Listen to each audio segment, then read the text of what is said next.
Good morning, beautiful ladies of the Goddess Ascension group. Welcome to this live this morning. The topic for today is how to recognize when a door is closing in your life, right? And how to work with the universe rather than against it in order to navigate that shifting door scenario, that like sliding door scenario that happens in our lives when we're ready for change, like how to navigate that with a little bit more ease.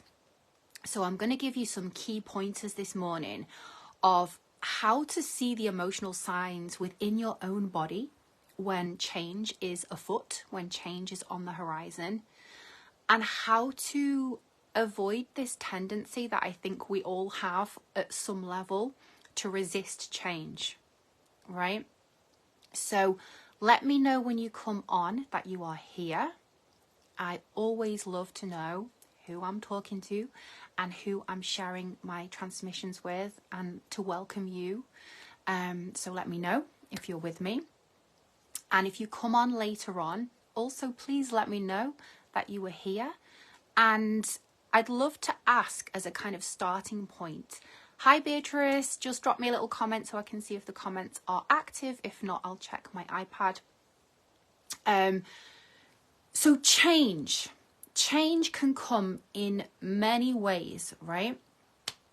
It can come in the form of it being time to let go of a relationship. It can come in the form of it being time to let go of a job.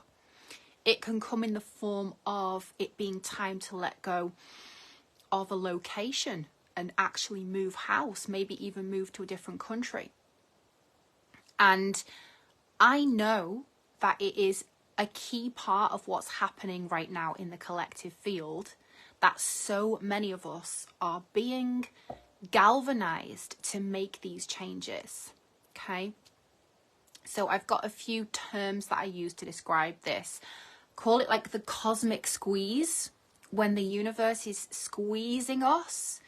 And usually when it's time for us to make a change, or when it's time for us to let go of something because we resist it, there's a kind of contraction process that happens, a bit like when a baby's being birthed, right? So the universe will start to squeeze you tighter in an environment or in a situation or in a relationship that's not working for you anymore. It will squeeze you in order to make it more uncomfortable, in order to encourage you to release yourself from that thing, which is no longer part of your future, right? So let me know, like, if any of you, while you're watching this, are thinking, oh my God, I'm really being called to release a friendship, or I'm being called to release a project, or I'm being called to release a marriage even, or a job. Like, let me know in what way it's showing up for you. And I know that this is a collective theme. I know that this is not just happening in my life, because when I posted about this theme a couple of days ago, so many people commented how much it was resonating. So what I want to walk you through this morning in this transmission is, how do we see the signs that the doors are closing? And how do we learn to respond in a more timely and conscious and gracious fashion to these signs, so that the universe does not need to ramp up its efforts to help us to see what we need to release and get the metaphorical chip pan out and whack us over the head with it, okay? So the first thing I want to share, which could be super helpful for you, is that the universe prefers to whisper to you, to us, when it's time for something to change or be released. The universe initially speaks to us gently. It whispers to us. It gives us subtle signs that maybe this thing, this person, this job, this house is not quite right anymore. Subtly, things start to maybe go a bit wrong. Subtly, we start to feel less enjoyment in that environment or in that friendship or whatever it is. And there are a few gentle warning signs, okay? Or notifications, let's say.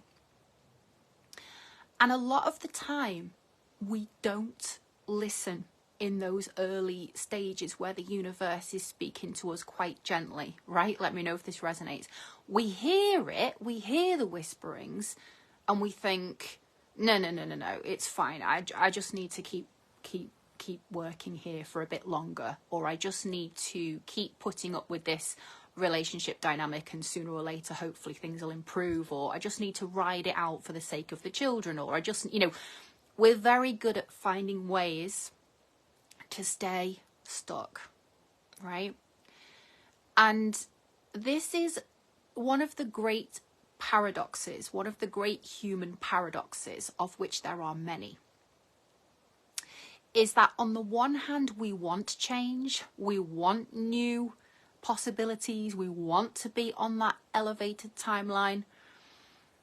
And on the other hand, we're very fearful of change, right? We can be really resistant to change.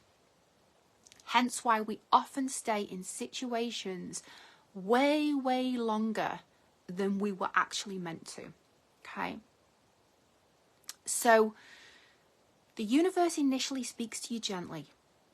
When we don't listen, it speaks a bit louder and a bit louder and a bit louder until that situation becomes intolerable, okay? You may recognize this in your own patterns, in your own situations. So I'll give you some context to make this more tangible for you. So I have been squeezed this week. I have been squeezed in ways that were quite uncomfortable to help me to see that my work environment in the college that I work in 2.5 days a week is actually not a vibrational match for me moving forwards, right? Now, because I've been in that role as an ESOL teacher, as a teacher for refugees learning English as a second language, because I've been in that role for such a long time, for so many years now, for like 20 years, that role feels so familiar, so safe, so predictable, so secure.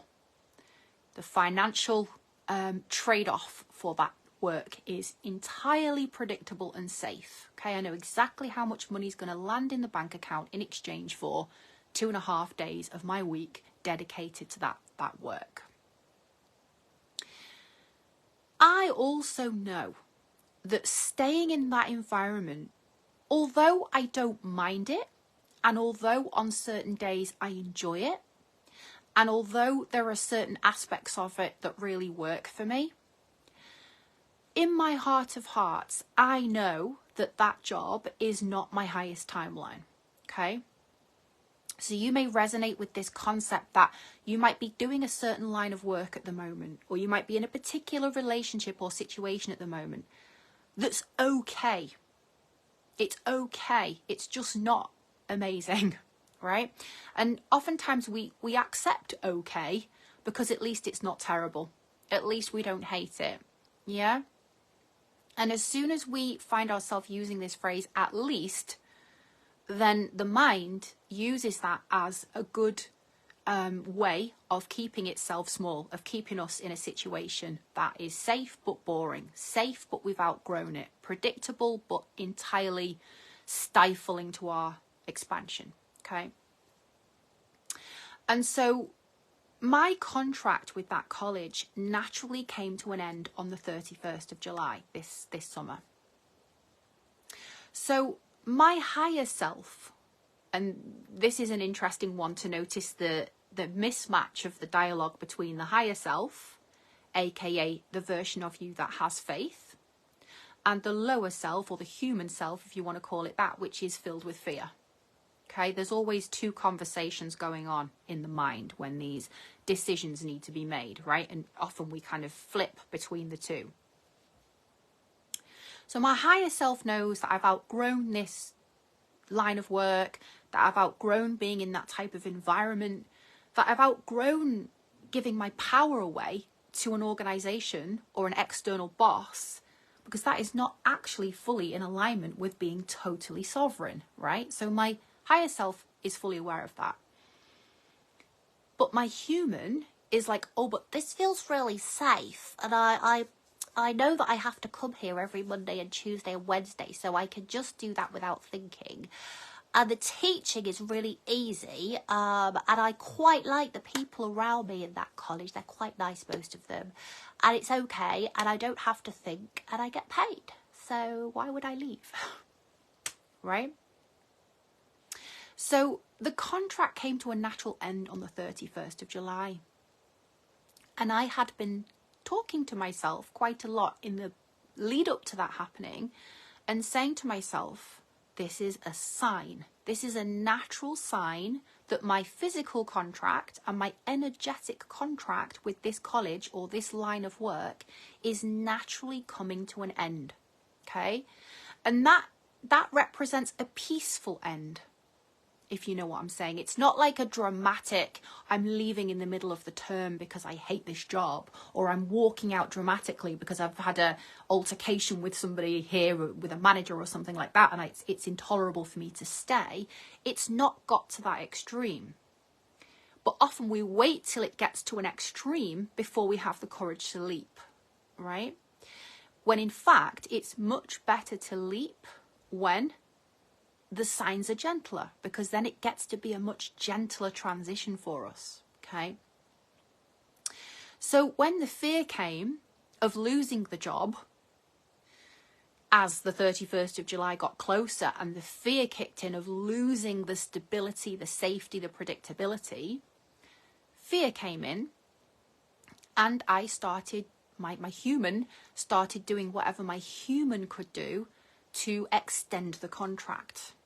Okay, so one of my managers, who's very nice, said to me, don't worry, we can definitely extend the contract till the end of August, because I can put a case forward that I need you to help with resits, and that'll give you a bit of breathing room. So I'm like, oh great, breathing space, another month of the predictable, safe scenario. Sounds great. Then my human wanted to extend the safety net even further. And so I started trying, and this is what we do. We start swimming upstream like a salmon, yeah? Leaping against the tide instead of accepting where the tide is naturally taking us, i.e. to pastures new, right? So I start trying to speak to a whole range of people, managers, admin managers, all these different people, trying to put a case forward that they do actually need me in September, and that there are sufficient number of courses running to justify renewing the contract for another year, and blah, blah, blah. And what happened when I started trying to go against the tide, i.e. the natural progression for me to move beyond that environment, what I was being met with time and time again, I think I spoke to 5 different managers within that college trying to say to them, look, you know, I'm sure you're going to need me in September, blah, blah, blah. Can you look at extending the contract? What I was met with amongst all of them was this strange response to me of like, yeah, I don't really know about that. Maybe you can ask so-and-so. Yeah, I'm not sure. I think personnel have said that the contract can't be extended any further, but I don't know. You'd have to speak to X person, right? So each person that I spoke to, it was very, very clear that I was not getting an energetic yes from them to actually actively do something to keep me, okay? So, of course, that triggered my ego. Okay, because my ego was saying, but how is it that you're not desperately trying to keep me? Like, you've got an inspection coming up in the autumn. You clearly need an extra teacher or 2 because 2 are leaving. I'm really good at what I do. How can you be so indifferent to making it happen for me to stay? But when we get the same nonchalant response, not from one person, not from two people, not even from three people, but from 5 people in a position of power, in a position to actually extend the contract, when you're getting the same non-committal, nonchalant response from all of them, it's time to sort of realize that those people in your life that seem like they're blocking you, they're kind of cock blocking us for a good reason, right? Because the universe speaks to us through people. So when I stopped seeing these 5 managers as like people with personalities and questioning them and questioning why they weren't being more encouraging and supportive and why they weren't trying to keep hold of me, when I took an energetic step back and just saw them as agents for the universe, if you like, it really helped me to see, like, these people don't have anything against me. They are just not actively feeling a yes to keep me. And that's where the phrase, everything is happening for me, not to me, is extremely helpful, right? Because the ego always wants to ask, but why is this happening to me? Why aren't you more invested in keeping me? That's all ego. Nothing wrong with having an ego. We've all got an ego. It's just that the ego is often not helping us to operate from that higher timeline, perspective, okay? So the higher timeline perspective, if we can reach for it, is, what if I started to see these doors that are clearly closing in my face as closing for me rather than this thing happening to me? None of these people are violently rejecting me and my services. They're just not saying yes because the universe is speaking to me through them. Does this make sense? So this is a really important reframe when it seems like doors are closing, is to say to yourself, what if I was willing to see that this is happening for me, not to me? And I wonder what else is on the horizon for me if I can just have the courage to accept and to see that these doors at this time for this particular route for me are closing by themselves. And then it gets to be really quite gentle, the process. It doesn't have to be brutal, okay? The other thing that I want to share with you that's so helpful is when you find yourself in a process of these doors seemingly closing, right, that you're kind of trying to like prise open and keep the option open to stay in the current situation.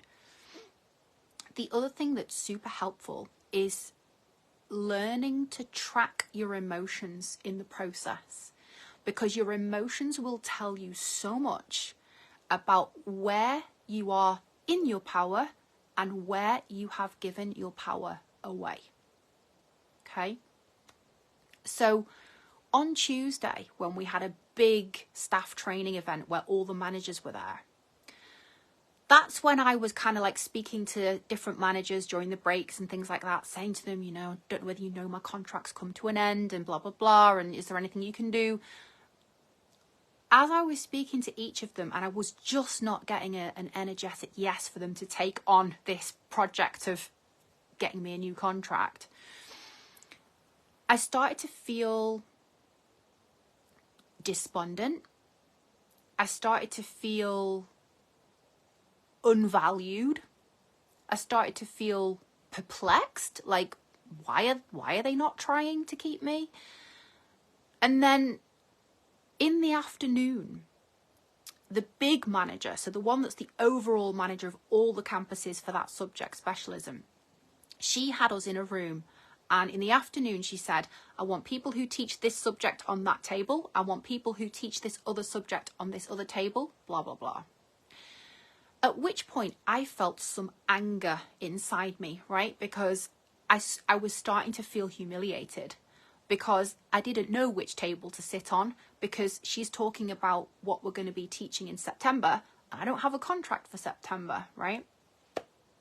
So I go over to her and I say to her, I'm really not sure which table to sit on, given that I don't even know if I'm going to still be employed here in September, right? And there was an edge. There was like an edge to the way I said it to her, because I was kind of triggered by this point. And so she responds, absolutely cold, right? And again, this was the universe speaking to me, saying, this is not for you. Absolutely cold, she speaks to me and she says, that's right. Your contract's ended, so you can sit wherever you want. And then she said to me, is that okay? To try and appease me. And I was just like, no, that is not okay. Like, none of it's okay. And she was like, well, I don't think now's the time to have this conversation because we're still in this training session. And I said, I agree, now's not the time to have the conversation, but it is a conversation that needs to be had. Anyway, the point was, I kind of pushed her into a corner and she kind of pushed me into my own corner, right? Energetically. That conversation with her left me feeling really humiliated. Like, that was triggering the Oliver Twist begging bowl energy that was coming from me to her. Humiliation, when you start to feel some kind of humiliation or beggar energy, that is a clear sign that we've given our power away, right? So what I noticed was, I've got this begging bowl scenario going on where I'm asking all these people, do you want to keep me? Please, sir, do you want me? I'm a very cheap and affordable teacher. And it's like, what the fuck? What am I doing? I can make 10 times what I make in that environment in my coaching. Like, it makes no sense to attempt to keep. It's like trying to fit your foot into a shoe that you've clearly outgrown, right? But there's just this part of you that's like, but this shoe is so familiar and it's really tight now and it actually fucking hurts to wear it. But I've always worn these shoes, so keep wearing these shoes. So anytime you feel, hi Barbs, anytime you feel humiliation, like you've given your power away, like you're at the mercy of other people to either say yes to you or no to you, whether that's a partner, a romantic relationship, a job, or any scenario. As soon as I notice that I've given my power away, which I clearly had on Tuesday, multiple times given my power away, I always come back to this question: how do I call my power back now? How do I call my power back now? And this is such a useful question to have up your sleeve to come back to. As soon as I asked that question of myself, I started to notice that my emotions were shifting. So by the Wednesday, by the following day, I was no longer feeling humiliated, despondent, desperate for somebody to champion my cause to stay in this environment. I had shifted to righteous anger. I was feeling my fuck you energy of like, how the fuck can you, like no one gets to treat me like this. Like, fuck you.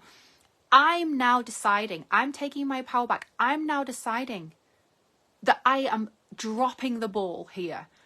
I am no longer going to make any further attempt to stay here.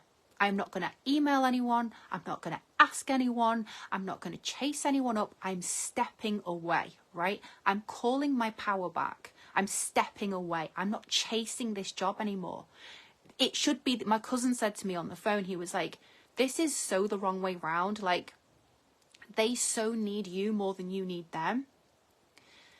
But how many times do we fall in that trap of thinking that it's the other way round, right? We often fall in the trap of thinking that we need this thing, this person, this job, this whatever, more than the other person or the other employer needs us. And it's a power shift to come back to, I get to choose if I stay or I go. I get to choose how I call my money in. Like, one of my favorite Jay-Z lyrics is like, when he's talking about money, is like, I've got a million ways to get it, choose one. Now double your money and move on. And I love that line. It's brilliant because it's like, I've got a million ways to get it, move on, double your money. Like, it's like, I don't need this. It's an illusion that I need to be in this small, tight, safe, but unappreciative environment, right? So when your energy shifts from despondent or rejected or deflated, when it shifts from that into righteous anger, which is what happened to me from Tuesday to Wednesday, as soon as you start to feel the righteous anger of fuck you, I'm no longer going to wait here like a lemon waiting for you to snap me up, then you've started to take your power back. That's how you know that you've started to call your power back. From there, once you've made that energetic decision that fuck you, I'm not staying here anymore, this is not working for me anymore, this is not serving me anymore, good morning Lindsay, then you're back in your power. Then the universe can meet you in a totally different way from when we've abdicated power. Okay?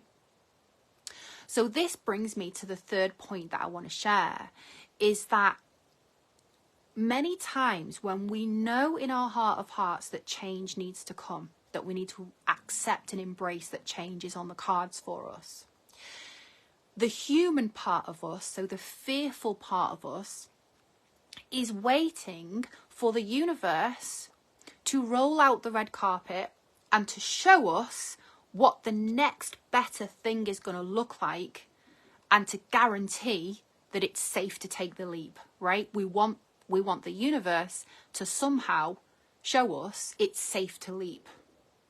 So we sit there in our little contracted environment thinking, I'll just stay here for a bit longer until it's really, really clear that the universe is dangling the carrot of the new thing that's going to be better. And unfortunately, it doesn't work like that. How it works is that we have to have the courage to consciously step into the void. Okay? What that means is we have to find the courage to say, fuck you, I'm not staying here anymore, thank you very much, I'm taking my services elsewhere, and to actually take that first step away from the environment that's no longer working, or from the situation or the relationship that's no longer working. The universe is responding to us, but the human wants to respond to it. Does that make sense? So this is the path of the Mary Magdalene way. Okay, so in the Bible, we see this whole teaching point around faith so beautifully illustrated through Mary Magdalene, who is the beloved of Christ. That when he dies, the other disciples, when he's crucified, the other disciples are obviously distraught and despondent. They believe that he's gone. They believe that he's not coming back. They believe that somehow they've lost their leader, okay? And they're grieving for that, of course they are. But Mary Magdalene holds a vigil by the tomb of Jesus the whole time after he has left his body, because she knows that he is coming again. She knows that he's risen, but there's a lag time. There is a void for 3 days until he rises again and he becomes visible, right? So this is such a beautiful illustration of this concept of faith, is holding the vision for whatever the next thing is, whatever the next version of what's next on our path is that we can't see yet with the human eye. And one of the disciples, Thomas, he says to Jesus, like, show me and I will believe. And Jesus says, believe and you shall see. Believe and you shall see. It goes the other way round. And Mary Magdalene understands that teaching point in a way that the male disciples don't understand. That you retain the faith and God will show you what's next. And so the courage to step out into the void, the courage to leave something behind, which has been good. It's not even necessarily leaving something behind that's been bad. Sometimes it's leaving something behind that's been good, but it's just not the next thing on the timeline.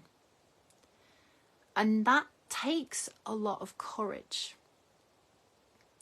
And so what I have found to be super helpful with that is like reading the signs externally, right? Like reading the signs externally.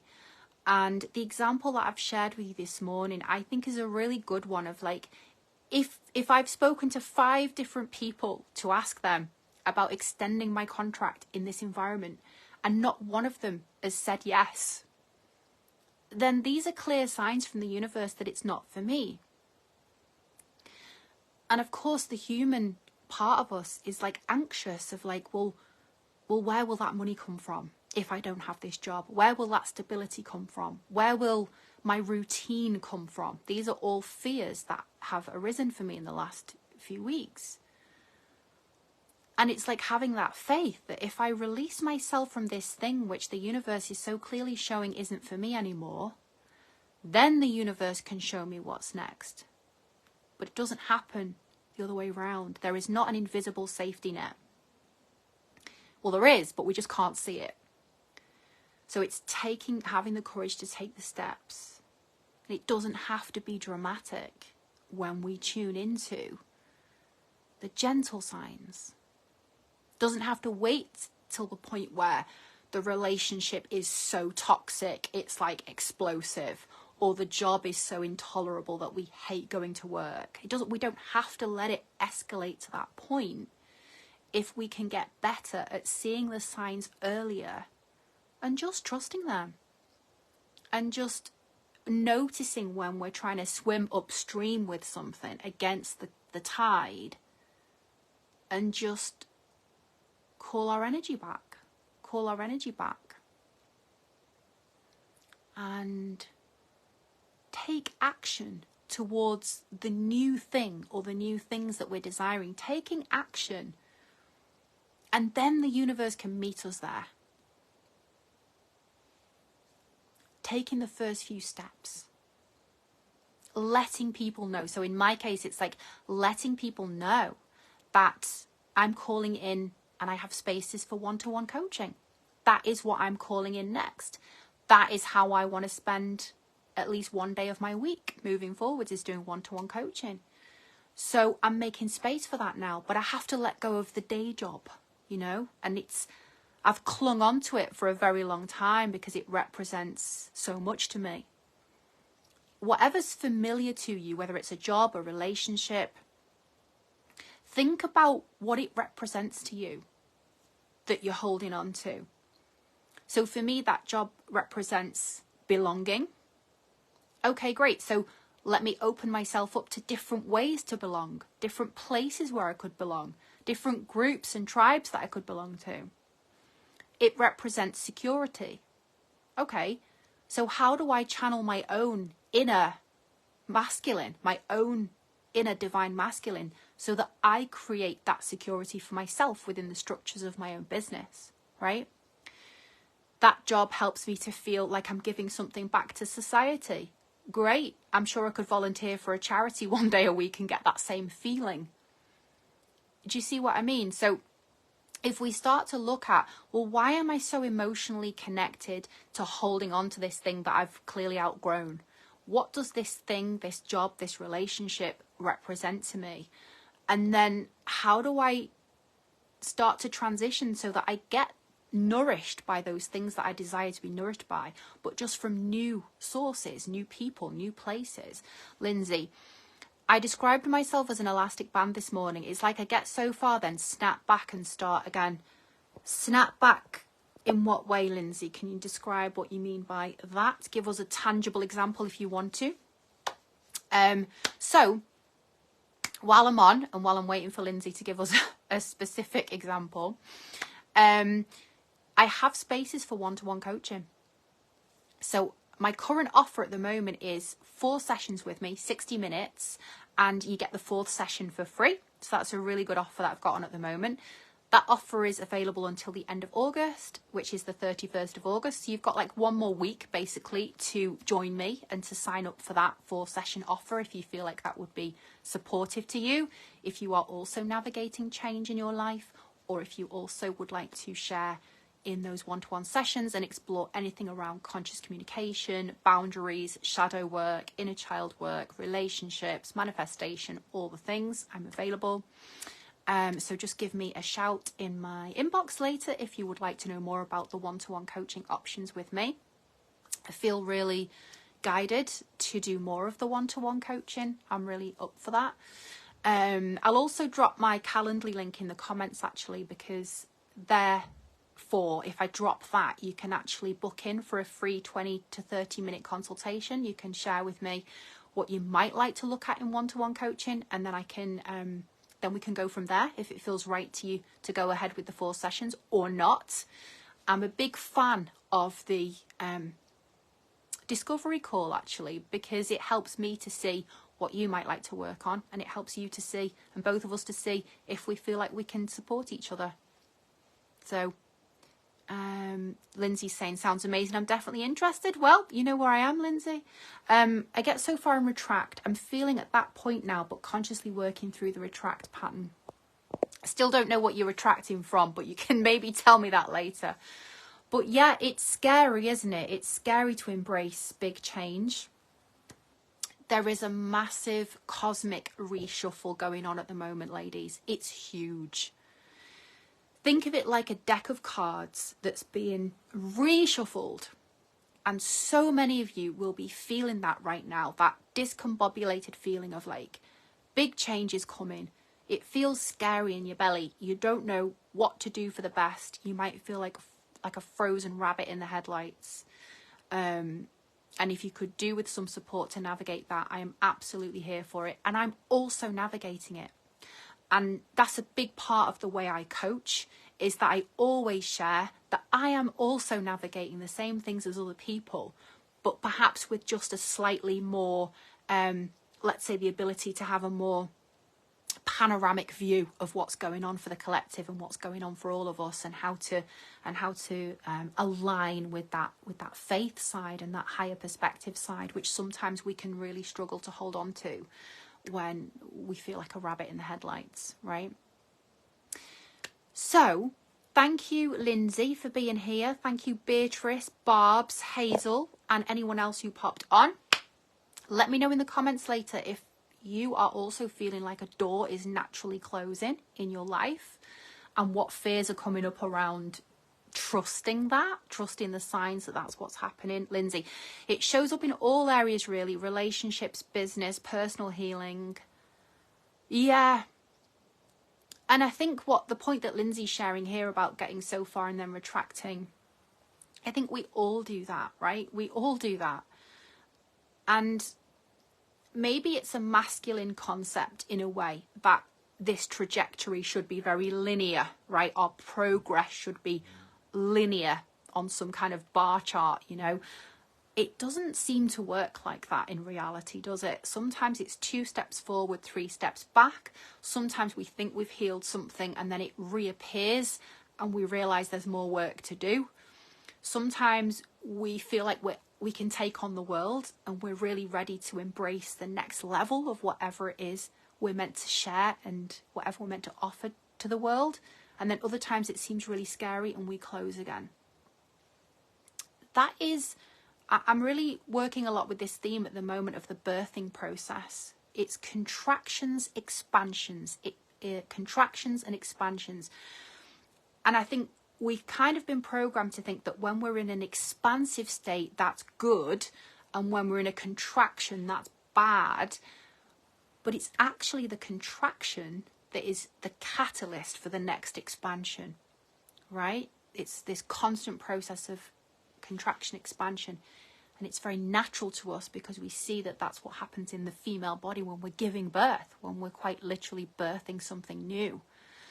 So maybe if we can embrace the contraction phase as well as the expansion phase, that can serve us well on this journey as well. I'm sending love to all of you. I have enjoyed sharing with you this morning. Lindsay's saying that explains it perfectly. It definitely is the contraction that leads to the expansion. Exactly. And, you know, there are some whispers, aren't there, going on at the moment that, you know, certain things might be coming in the autumn related to a new wave of a contraction, let's say, collectively. I'll just avoid saying anything specific, but I think you know what I mean. And if that does come, see if you can retain this idea in your head that when a collective contraction is enforced, ultimately it's bringing us all into the next wave of the expansion. And that will hopefully help all of us to stay anchored through whatever is coming next for all of us in this collective reshuffle, which is ultimately moving us towards the highest good collectively. So I love you. I'm wishing you all a beautiful day, and I will talk to you very soon. And do say hello if you come on later. Aho.